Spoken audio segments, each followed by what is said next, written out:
বন্ধু good morning. কেমন আছো তোমরা? আশা করি ভালো আছো। আমিও খুব ভালো আছি। তো আমার ব্লগটা আমি এখন থেকে স্টার্ট করলাম।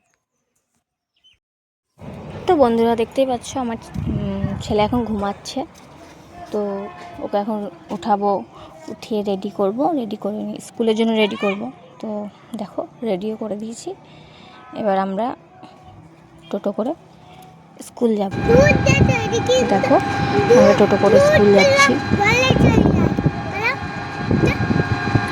তো স্কুলে একটা অনুষ্ঠান আছে, সারদা দেবীর জন্মদিন। মা সারদা দেবীর জন্মদিন আমাদের স্কুলে অনুষ্ঠান হচ্ছে। দেখো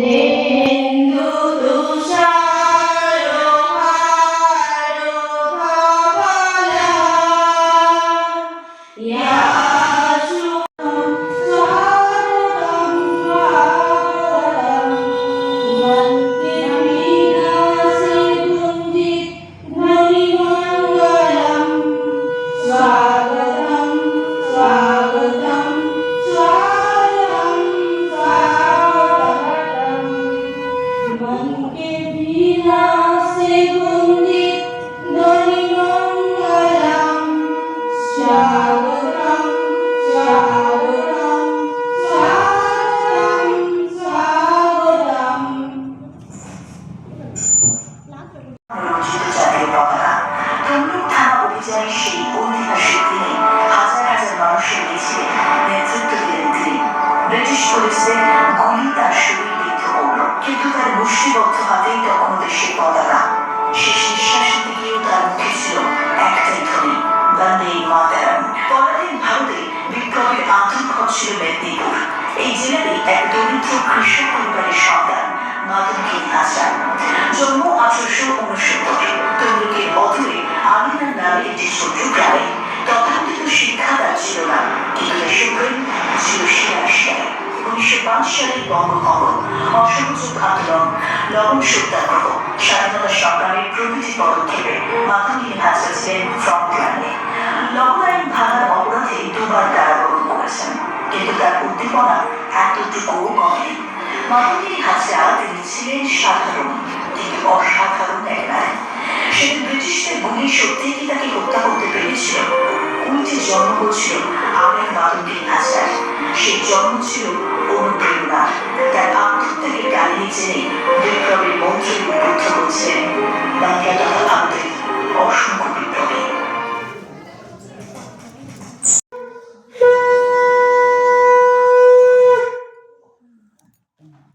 ভারত ছাড়ো আন্দোলনের নেতৃত্ব দেওয়ার সময় ইংরেজদের দ্বারা গুলিবিদ্ধ হয়ে দেশের জন্য শহীদ হয়েছিলাম। আমি গান্ধী নদী নামে পরিচিত। ইংরেজ ভারত ছাড়ো, বন্দে মাতরম, বন্দে মাতরম, বন্দে মাতরম, বন্দে মাতরম, বন্দে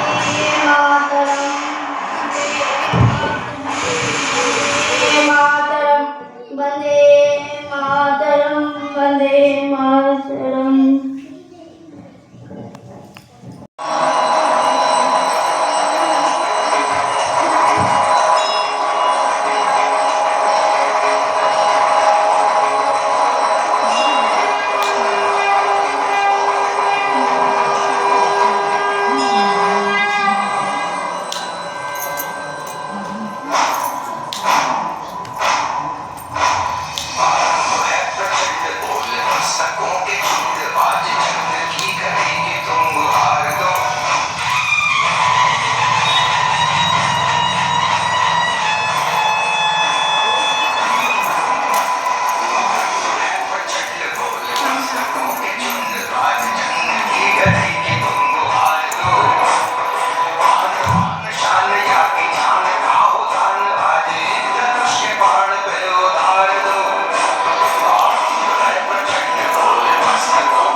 এবং মঞ্চে উপবিষ্ট সকলকে আমার সশ্রদ্ধ প্রণাম যথাযোগ্য স্থানে এবং প্রীতি শুভেচ্ছা জানিয়ে আমি কিছু কথা বলছি। আমার একটা কথা বলতে কোনো আজকে আপত্তি নেই। আমি এইখানে আসার ঠিক আগের মুহূর্ত পর্যন্ত আজকের অনুষ্ঠান সম্পর্কে আমি অবগত ছিলাম না। আমি বুঝতে ঠিক পারছিলাম না এই অনুষ্ঠানটা কি বিষয় নিয়ে হচ্ছে। আমি সেখানে যাচ্ছি, সেখানে নিশ্চয়ই আমি কিছু দু এক কথা আমাকে বলবো, কিন্তু সত্যি আমি বিষয়টা সম্পর্কে অবগত ছিলাম না, তাই সম্পূর্ণভাবে আমি কোনো রকম প্রস্তুতি নিয়েও আসিনি। কিন্তু এখানে এসে দেখলাম যে এখানকার শিক্ষিকাদের অদম্য প্রচেষ্টার একটি সুন্দর তো আমাদের স্কুলের অনুষ্ঠানটা এখানেই শেষ হচ্ছে বন্ধুরা। তো লাইক সাবস্ক্রাইব করে দিও। বাই।